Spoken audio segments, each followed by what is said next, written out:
Please welcome to the stage today's host, Michael Casey.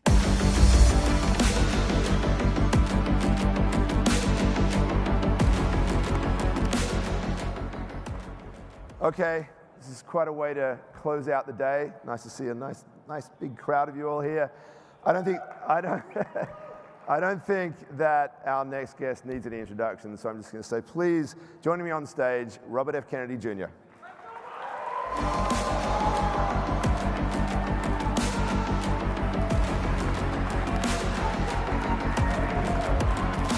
Michael, just see you.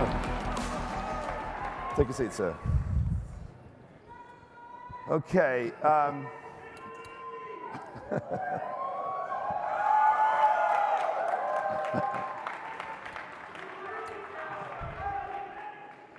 So look, this is CoinDesk. We're a media company. We had some news today, so as a good journalist, I am going to just go straight at this with a question. For those who don't know, one of the candidates that Mr. Kennedy is running against was just convicted of 34 counts of a felony, and that is unprecedented in American political history. So we're really keen to know what that means for you and how you interpret that as a factor in this race. Well, first of all, I'd say this was probably the weakest case of the cases that people have brought against him. And I think my belief is that it will end up helping President Trump among a large part of American public who believes that the judicial system and the enforcement system have been weaponized against politically. And that's bad for our country. And I think it's a mistake for the Democratic Party. I think the Democratic Party believes that it has a candidate that can't beat President Trump and that they need to do it in the court. And I think that's bad for our country. I think it's bad for democracy, and I think it's politically going to backfire on him. You know, I'm not a fan of President Trump's. I'm running against him. I'm running against him on the issues, on what he did, the debt. He ran up an $8 trillion debt, more than all of the presidents from George Washington to George W. Bush combined. He shut down our country after promising that he was going to run America like a business. He shut down all of our businesses, 3.3 million businesses with no due process, no just compensation, no scientific citation. He embroiled our country in foreign wars. He divided the division that we have in our country is now largely due to him and President Biden, and it's not a good thing for our country. And then, his positions on the environment, et cetera, have been bad to me for our country. But I think that's what the election should be about arguing about those issues, and not trying to eliminate people. I mean, the Democratic Party is trying to eliminate me by making it impossible for me to get on all the ballots. I don't think that's democratic. When I grew up in a Democratic Party, I was trying to get as many Americans as possible enfranchised, get them to vote, get them legally to vote, and now we have a Democratic Party that's trying to disenfranchise voters and to try to push candidates off with legal actions in the courtroom rather than the ballot box. And let's say they succeed in doing that. What kind of country are we left with? We're left with a country where half the people are deeply embittered and angry and feeling like they've been screwed. And I don't think that's good for our country. This was a jury decision, right? This was a jury. This was not a judge. This was 34 counts. It was a very rapid decision. Do you yourself believe that the judicial system has been weaponized, or is your concern that there's a perception of this? I think the federal agencies generally have been weaponized. I mean, I'm being denied the Secret Service protection. The Secret Service itself said that I'm at an enhanced risk And they had plenty of evidence, including 4 break-ins to my house since the election occurred by people who are mentally ill, people who have come to my events wearing guns and fake federal ID, trying to set, and I don't want to make this about me, but we've seen very disturbing things. We saw 56 CIA agents who signed a letter to the American public saying that Hunter Biden's laptop was a Russian disinformation hoax, which they knew it was not, and that is one of the most obvious interferences with an election in this country's history by the intelligence agency, which by its charter is forbidden from doing that. I have litigation right now against President Trump that's in the Supreme Court, Kennedy versus Biden. The Twitter files, which Elon released, the other case that was brought, the companion case to my case, Murthy versus Biden, that was brought by the Missouri and Louisiana Attorney Generals, and the discovery in those cases show that 37 hours after he took the oath of office, President Biden opened up a portal, the White House opened up a portal, forced Twitter, Facebook, Instagram, YouTube, Google to open up portals by which the FBI, the CIA, CISA, the DHS, NIH, CDC, the IRS, and other agencies could go in and censor social media posts by Americans and remove Americans from their social media accounts, which they did to me. I had almost 1 million followers on Instagram, and they took it down at the orders of the White House. So yeah, I do think there is evidence that, when my father became Attorney General in 1961, the first week in office, he called together all the division heads, the bureau chiefs at the Department of Justice, and he said, rule number 1, this department will never be used for political purposes. We don't ask whether a defendant is a Democrat or Republican.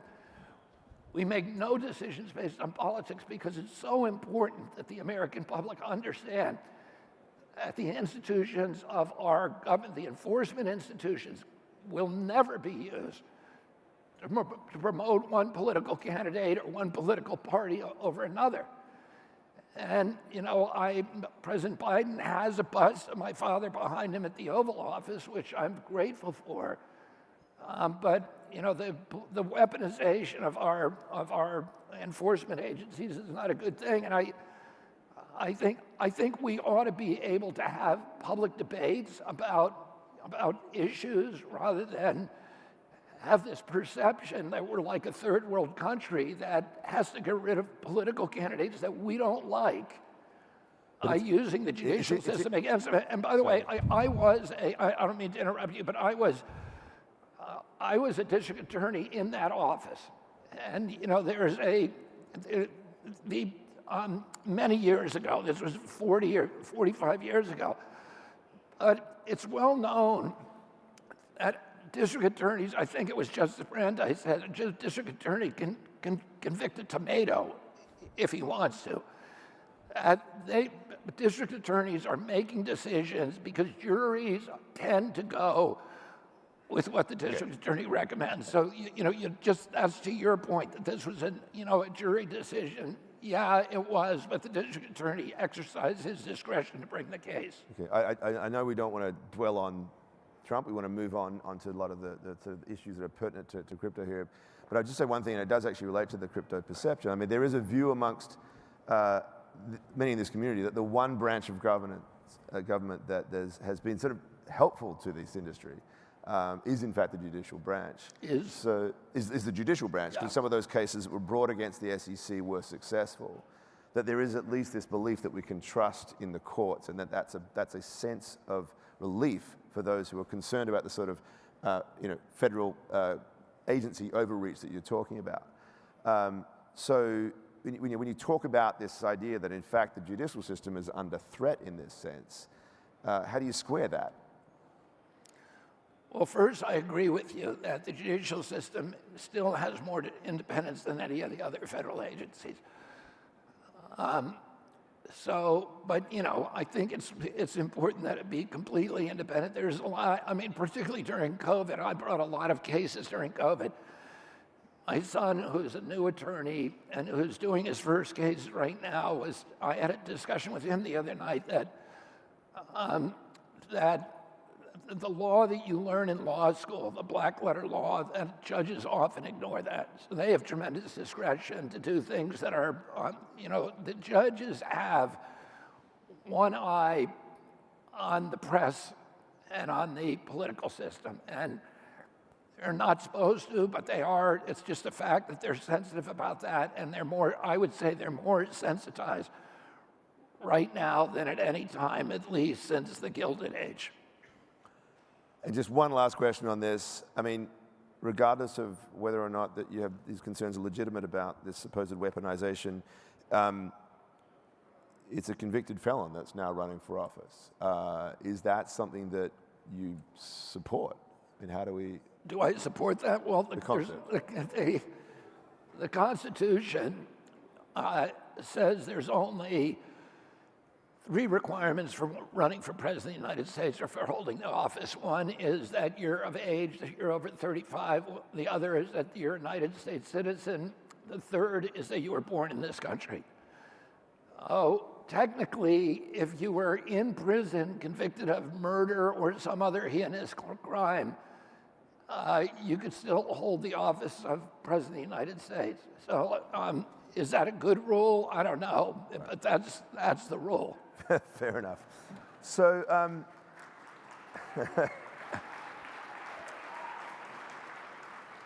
that convicted felon came out a few days ago before this verdict and was made some very strong comments in favor of crypto. How do you beat that? What's your competing message with him and also, of course, with President Biden, specifically as it pertains to what now appears to be a rather energized voting bloc in this particular community? I'm not sure what the question is. I'm just saying, what's your message in the context of the fact that Trump has now come out and said he's pro-crypto and so forth? How do you win over this crowd? Yeah.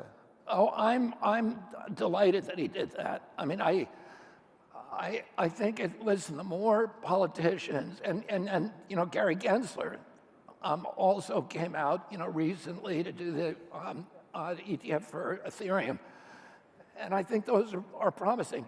Are they politically driven? Probably, but I'm not going to look into their motivations. I'm just happy they're doing it. I'm happy that President Trump announced at the Libertarian Convention that he was going to pardon Ross Ulrich, because I think the more people that recognize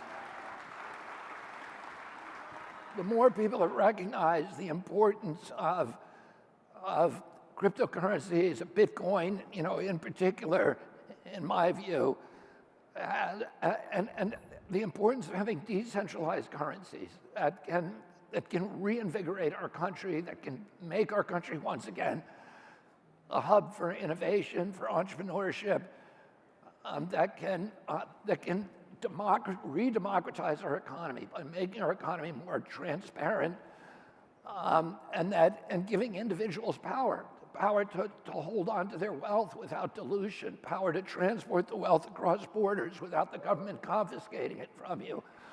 All these, all of these, and also the importance in having some kind of root in a base currency that will keep us out of war. I mean, I would say in the last 100 years, there's probably only one war that the American people would have agreed to finance, and that would be World War II. All of these other wars would not have happened if we had base currency. They were all enabled by fiat currency, by the capacity of politicians to print money, because otherwise they'd have to come to us in advance and say, we want a war. This means you're going to have to give up your boarding schools for your kids. You're going to have to give up your boat. You're going to have to buy different kinds of food. You're going to have to downgrade your expectations for your economic expectations for the next 20 years to pay for it. And people would think about it, and they wouldn't do it.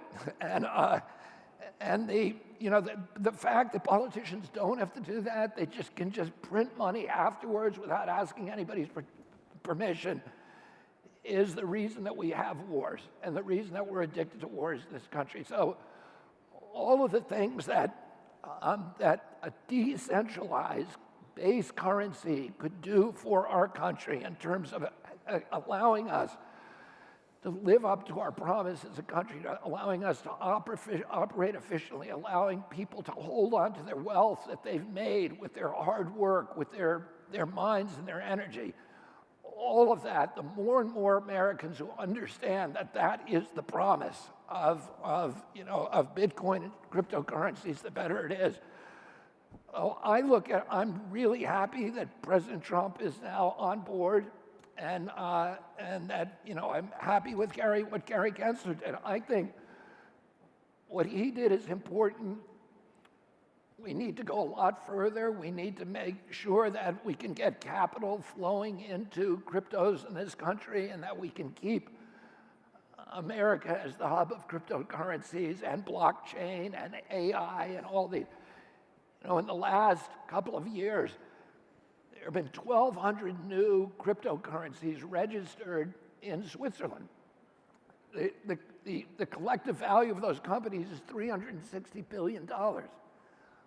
All of those are registered there because of the hostility of this administration, the war that they've mounted on cryptocurrencies. That innovation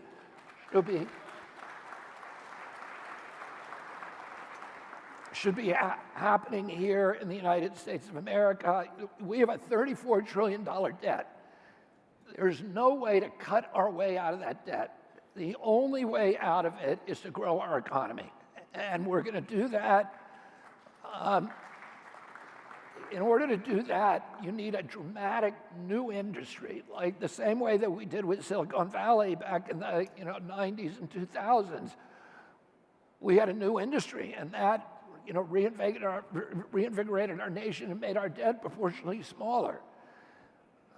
The only way that we're going to resolve the debt crisis is with a new industry, and the obvious industries for doing that are blockchain and AI. And we need to make sure not to drive them out of this country. So you talk a lot about transaction, the freedom to transact, and you said, in fact, that it's in your mind is important, perhaps even as the freedom of expression. And you just spoke eloquently about what that means, right? But what policy actions would you take as president to sort of force that? I mean, Bitcoin is legal. People can own Bitcoin. What would you change that would elevate the use of this technology for the purposes of that freedom? Well, I think we need a clear regulatory framework, which we don't have. I think the FIT Act that Congress just passed is a good start to that, because it distinguishes between centralized and decentralized currencies. And we need consumer protection. If somebody is involved in, like, the FTX or some kind of malicious pump and dump scam, we need to protect the consumer. My grandfather was the head of the FEC, the first head of the SEC, the Securities and Exchange Commission, and it was after Wall Street collapsed. And Wall Street collapsed because the public had lost faith in it, because they realized that it was a casino that was being operated by the oligarchs. And my grandfather's job was to create rules and regulations for governing stocks that guaranteed transparency, and that guaranteed that the little guy was able to transact without being involved in some kind of con game. He succeeded in doing that and really saved Wall Street from itself. And I think we need to do the same thing right now with Bitcoin. We need to, it's a part of, cryptos are both commodities and they're securities, and they can change during their life cycle from one to the other.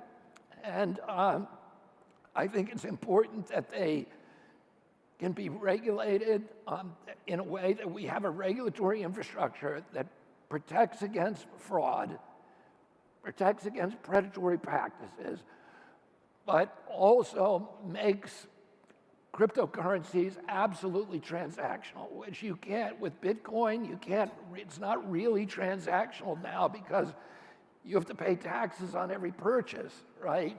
If you go buy, an apple or a lunch, you have to pay taxes on that, and that's not a good outcome. We need them transactional the same way the currency is. And I don't think we're equipped now. The banking infrastructure in this country and the regulatory infrastructure is not equipped to regulate them in ways that are rational and that encourage their transactionality. I mean, we also need to guarantee self-custody. We may need to make them transactional. We need to make them transparent. And as I said, decentralized. So you also talked about, if the US had a base currency, its impact on wars, the debt and so forth.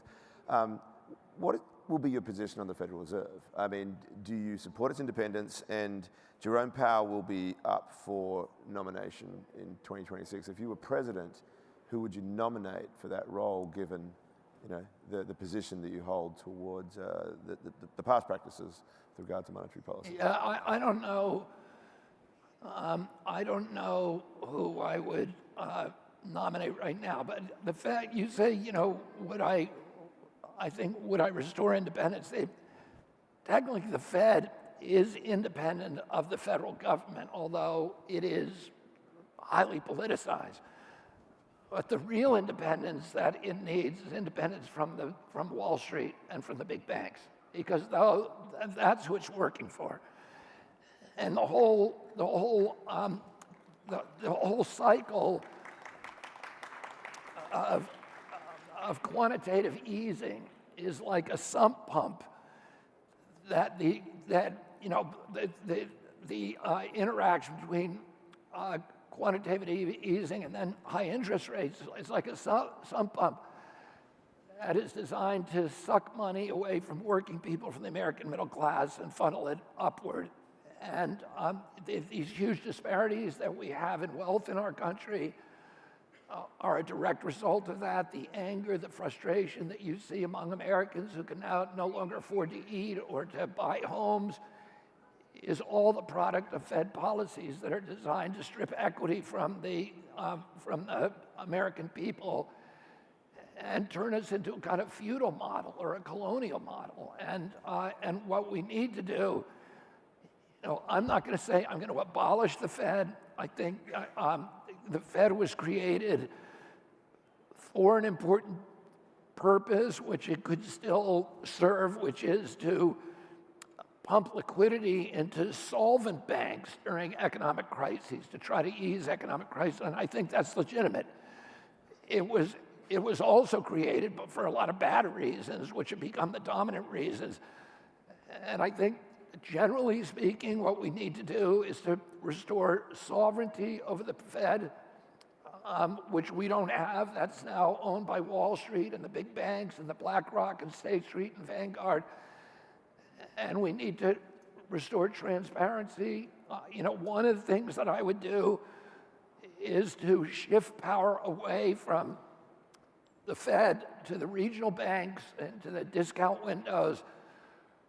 But I would remove the political function of the Fed and make it actually do what it was supposed to do, which is to avert crises when by putting liquidity into solvent institutions. I mean, what happened during 2008 was just this giant shift in equity from the American middle class upward, and what we have left of the American middle class was ruined by COVID, by the COVID lockdowns.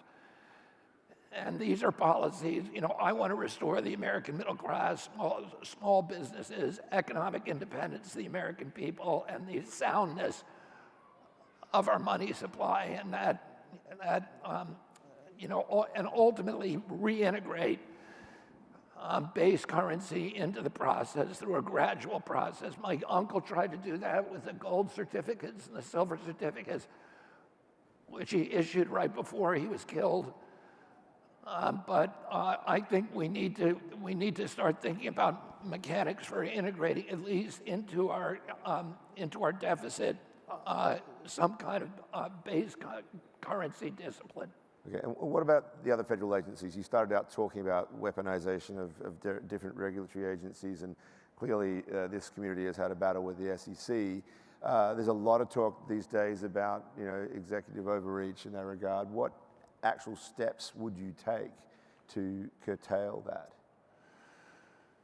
Well, each of the agencies is different, and I think what happens to most federal political presidential candidates, they promise to drain the swamp or reform the agencies, and then they come in there and they're presented with an agency like NIH may have 30,000 employees, CIA has 20,000 employees. At every level of the bureaucracy, there are individuals who can commit a civil disobedience to embarrass the president, and they get intimidated. And so they bring in somebody from the regulated industry to run the agency. President Trump brought John Bolton in. After promising he was going to stay out of war, he brought John Bolton in to run the NSA, which is like putting the swamp creature in charge of the swamp. He put Scott Gottlieb, who was a business partner of Pfizer, in front of FDA. And Pfizer and Gottlieb did a $100 billion favor for his old company, for Pfizer, and then he left the FDA to go back on Pfizer's board and collect his payoff. He appointed Alex Azar to run the HHS, who was an Eli Lilly lobbyist. He put, coal lobbyists in charge of EPA and so on. Oh, I feel like I'm in a unique position to actually fix the agencies. I have litigated against almost all of them. I've sued EPA probably more than any attorney. I've sued CDC probably more than any attorney. I've sued NIH, EPA, FDA. I've sued the USDA many times. I'm involved with litigation right now against the Department of Agriculture on the Norfolk Southern spill, which is a symptom of regulatory capture. I sued the FCC a year ago and won that case in the Federal Court of Appeals for lying to the public about cell phone radiation, about the dangers of cell phone radiation. And when you sue these agencies, you get a PhD in corporate capture. You understand who the individuals are who are actually crooked and who have turned that agency into a sock puppet the industry is supposed to regulate. So I can tell you the names of individuals that I will move on day one from many of these agencies. And then you also get an understanding of the perverse incentives that put agency capture on steroids. I'll give you just a couple of examples. FDA gets 50% of its budget from pharmaceutical companies. Well, that's insane. It's working for the pharmaceutical companies. We passed a law called the Bayh-Dole Act in 1980 that allowed scientists and officials who work for NIH to collect royalties on any product that they regulate. So I'll give you an example. The Moderna vaccine, which was developed by NIH, is 50% owned by NIH. There are 6 individuals at NIH who were Anthony Fauci's closest deputies who each have march-in rights for the patent, and they are collecting $150,000 a year forever, as long as mRNA vaccines or products are on the market. So you have the individuals who are the highest level of the agency who are paying for their mortgages, their kids' education, their boats, their alimonies, and all their other expenses, as long as those drugs are being sold. These are the people whose job it is to find problems with that drug, and yet they're incentivized to overlook those problems, and indeed to pass rules that say you can't go to work unless you take this product. You can't get on an airplane unless you take this product. And you're going to lock down until everybody gets a jab, gets this jab. It's a very, very perverse incentive, and I'm going to end those payoffs of that incentive system.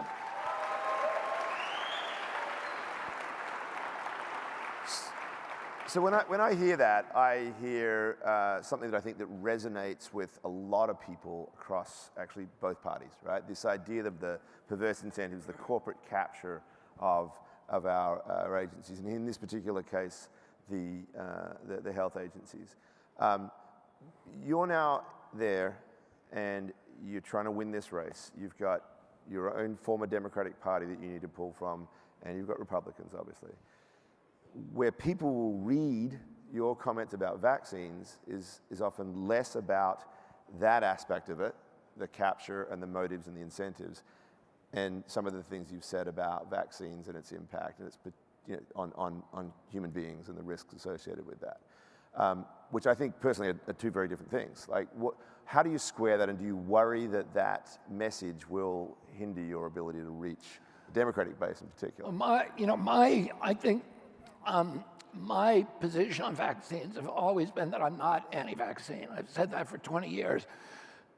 The term anti-vax applied to me as a pejorative to discredit me, to silence me, to make people not listen because, oh, he's anti-vax and therefore he must be crazy.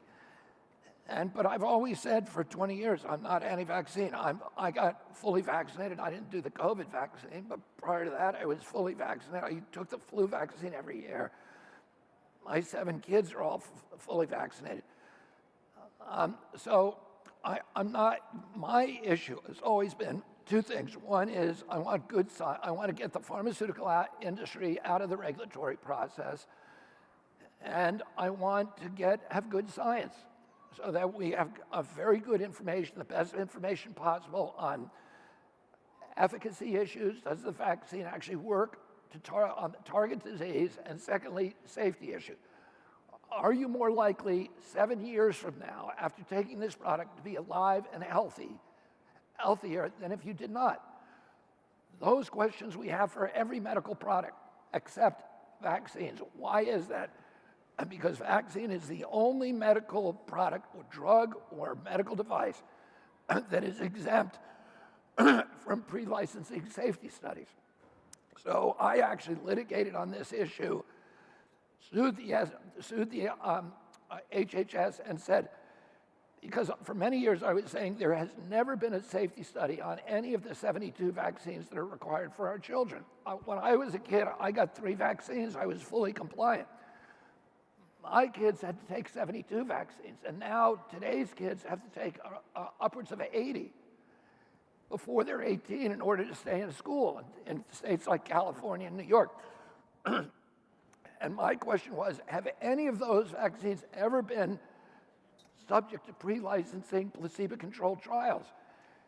And the fact is they're all exempt, and not one of them has ever had a pre-licensing safety trial. What that means is that nobody knows what the real risk profile is for that product. And I think before we ask Americans, particularly healthy Americans, these are not people who are sick, they're people who are perfectly healthy, before they take a medical intervention, there should be good safety science on it. Their doctors should know it, they should know it. And the other issue is that people do get injured by these products. In fact, as you probably know, vaccines are exempt from any litigation. So no matter how reckless the company is, no matter how negligent they are in creating that product, no matter how grievous your injury, you cannot sue that company.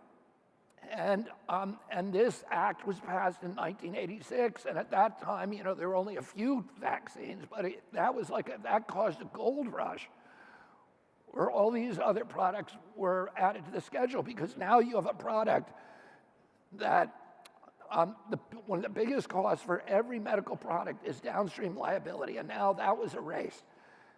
With vaccines, there's also no advertising requirements, because the government is ordering 76 million kids to take the product. And there are no safety study requirements, which saves them about $250 million. So it's like, it's the ideal product, and the government pays for a lot of its development. And so, you know, it's a product that we need to really watch carefully, because the industry has no incentive to make it safe on its own. And this is an industry, there's 4 companies that make all of them for our country. And those 4 companies have paid about $75 billion in criminal penalties for their other products over the past decade and a half. So those are products they can get sued on. And they paid $79 billion in criminal penalties. But here's a product you can never sue them on. They can never get caught. And so do we have any assurance that they're treating this product any better than they did with Vioxx and all the other drugs? And, you know, there are millions of Americans, the vaccine court has paid out billions of dollars to people who are injured. In the preamble of the Vaccine Act says vaccines are unavoidably unsafe.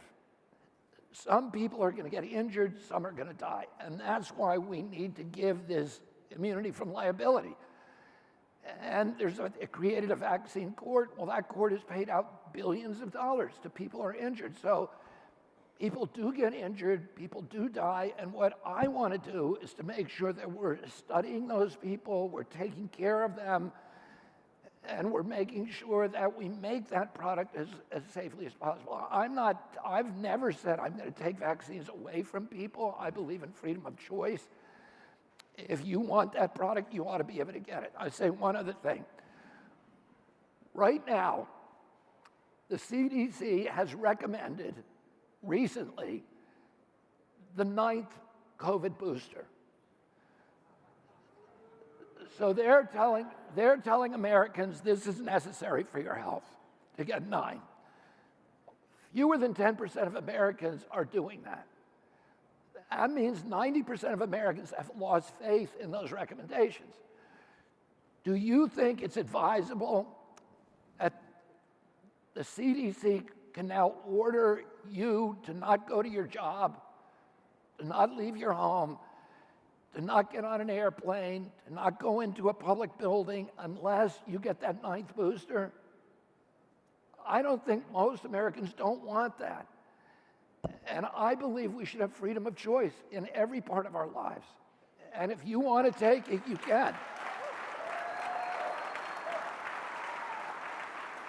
So we could, talk for ages about this, because, there's a very strong argument on the other side that in fact the sort of widespread access to those vaccines was a major factor in reducing the incidence of injury and death within the society. But let's move to. I would dispute that. Okay. I don't think there's much science on that. But again, I'll come at this from the political angle, and it's not just. Let's move on from vaccines. You have a Democratic base that you need to draw from to win. You also have Republicans. How do you win them over? And also the perception that you may actually lose and therefore be a spoiler to those needs, and that you'll invite in a person that on the Democratic side would see as a threat to democracy. Well, first of all, I would say this. Right now, we do extensive polling. About 57% of my supporters, if I'm not in the race, will vote for President Trump. So if I leave the race, from our own individual polling, that would benefit President Trump. We recently, Zogby, which is one of the biggest poll houses in America, recently did the biggest poll of this election. A typical poll by Quinnipiac or Harvard Harris, New York Times Siena, has about 600 to 2,200 people that they survey.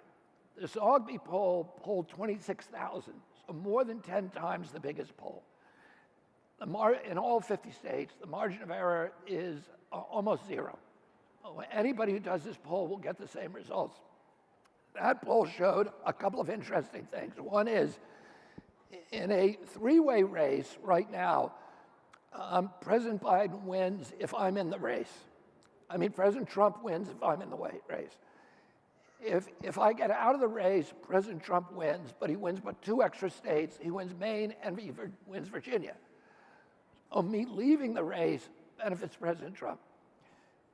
Number 2, in a head-to-head race, I beat President Biden, between me and President Biden, I beat President Biden 39 states to 11.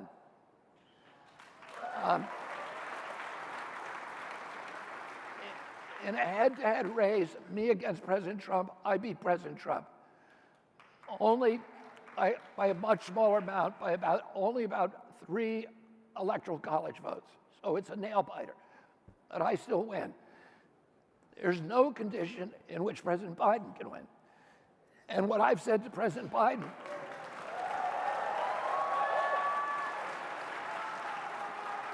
what I've said to President Biden, I did the no spoiler challenge, issued it, and I said, let's you and I do a poll in October of you against President Trump and me against President Trump. We'll joint finance the poll, big group of people, and whoever does worse against President Trump will drop out of the race.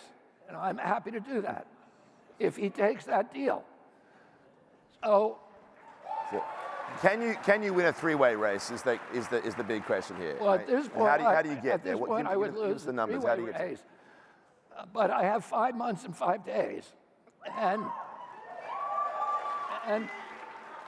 I'm beating President Trump and President Biden among people under 35 years. I mean, all Americans under 35. I'm beating them in independents, which is the largest political party. This year is the first year independents are bigger than Republicans or Democrats. In fact, independents are 43% of the electorate, and Republicans are 27%.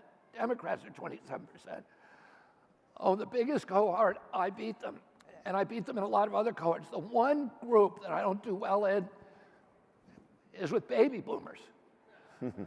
Oh, and you would think I would do really well with them because that's my age group, and they all remember Camelot, and they were here during the Kennedy era, and a lot of them are very nostalgic about it, but also I was a big champion under this group when I was known only as an environmental hero.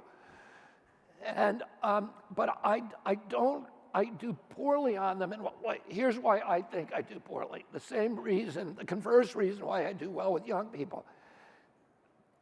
They're getting their news from MSNBC, CNN, the TV networks, the New York Times, and the Washington Post.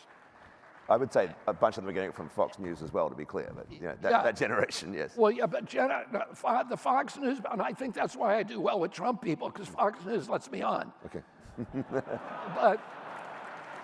but those, and that's why I do well, with Trump followers. I think the group that I don't do well with is a group that never sees me, because they will not let me do a live interview on any of those networks. But they're starting to now. I did one with Ari Melbourne and MSNBC recently. It was semi-live. It was, it was a full interview though. And then I've done one with Aaron Burnett on CNN. These are the only ones. And what we find is that when people see me talk and they realize I'm not the person that I've been characterized in the press, that we have a very high conversion rate. If kids tell us all the time, I got my parents to listen to a Joe Rogan podcast, and they're now Kennedy supporters. And so, our challenge is doing that. I have a higher popularity rating, much, much higher, like 10 or 20 points ahead of President Trump and President Biden in all the polls. Oh, people want to vote for me, and if people were voting just based upon hope or inspiration, I would win. But they're voting out of fear. Democrats are voting for President Biden because they believe if they vote for me, it's going to throw the vote away and it will be the end of the republic. And Republicans feel the same way about President Trump. And so my job really over the next 5 months is to convince Americans to vote out of hope rather than vote out of fear. 80% of Americans say they don't want to have to choose between President Trump and President Biden. So, Mr. Kennedy, we're running very low on time, but that's just a question. It's like a double question. I want to just throw at you. We'll go run a little over here because I'd really like to get your sense of it. It sounds when I hear from you as if you're as much running against the two-party system as you are running against these two people. So, from the perspective of this community, who are really building, in many respects, a new system of power, how do you see your role in that regard? And can you also frame that in the terms of the legacy of your name? Because some members of your family have been critical of you, but I imagine there's a tradition that you feel like you're drawing upon here as you take on these battles. Yeah, I mean, I think the connection between what this community wants for our country and what I want is the reason I was drawn to this community in the first place is the exact same thing, which is a redemocratization of American society. Have transparency, to have integrity, have freedom, to have a resistance, a way, mechanisms, particularly with the rise of AI and all of these really dystopian, totalitarian technologies that can be used, one, to harvest our data, but also for surveillance and control by the government. We need something to protect us now, to protect our values, our democracy, our transparency, all of these, they are freedoms. And the obvious way to do that is through blockchain. And blockchain, you can fix the election system. Oh, I got introduced to this because during COVID, we were embedded with the truck strikers in Canada, and we rode with them all the way from Alberta all the way to Ottawa, and so when they got to Ottawa, it was a very peaceful demonstration. It was like Woodstock. There, every color of the rainbow, the Asian and African and white. And when they got to Ottawa, they were, cleaning up the streets. They were providing drinking water. They were taking out the trash. There was music on the street. It was really like Woodstock. And yet, the Trudeau government decided that it was going to refuse to meet with them. All they wanted to do was to exercise a right that everybody in this country takes for advantage, was the right of assembly and the right to petition their representatives and to talk with them. And Justin Trudeau said, I'm not going to meet with you. You're dangerous to the Republic. And they hadn't broken any laws. So they used AI systems and they used other forms of surveillance to identify the truckers, their license plates, their photographs, facial recognition, all this. And then they shut down their bank accounts. They never were charged with a crime. They certainly weren't convicted. But all of a sudden, they couldn't buy fuel. They couldn't buy diesel for their trucks. They couldn't move their trucks. They couldn't pay for their kids' food. They couldn't pay. One trucker said to me that he was going to jail because he couldn't pay his alimony check. And it occurred to me then, when I saw this happening, and I know this happens in China, with their CBDCs in CBDCs in China that have the power to, when somebody falls low on the social credit rating, to make it so your credit card which is your face, will only work in grocery stores within walking distance of your house. And they can punish you that way, so you can't buy gas and stuff. And I knew it was happening in China, but I saw it happening in Canada. And I saw it happening here with PayPal, fining people $2,500, stealing their money if they promoted misinformation, which is not factually erroneous statements, but simply assertions that challenge government orthodoxies. And I was shocked, and I understood that time that transactional freedom is as important as freedom of expression. Because if you have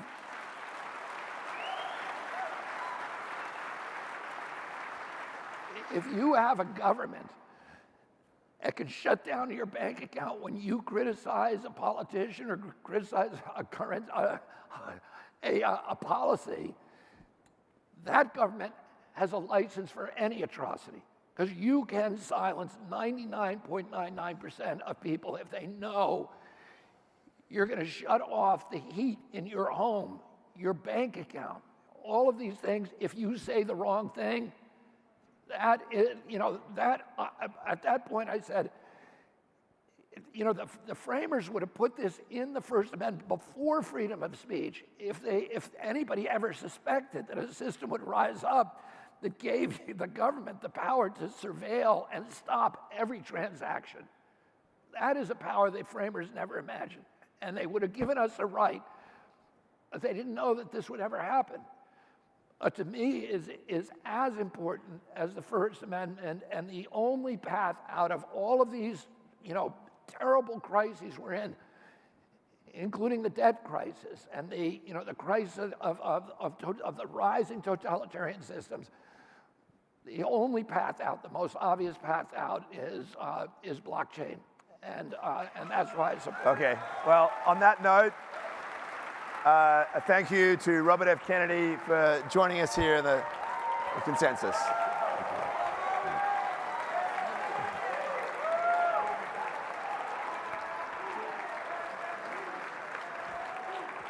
Okay. All right, well, that's all we have for today. Thank you for sticking around for a slightly later session here. Another day tomorrow. Please join us for more at Consensus. Enjoy your evenings. Bye-bye.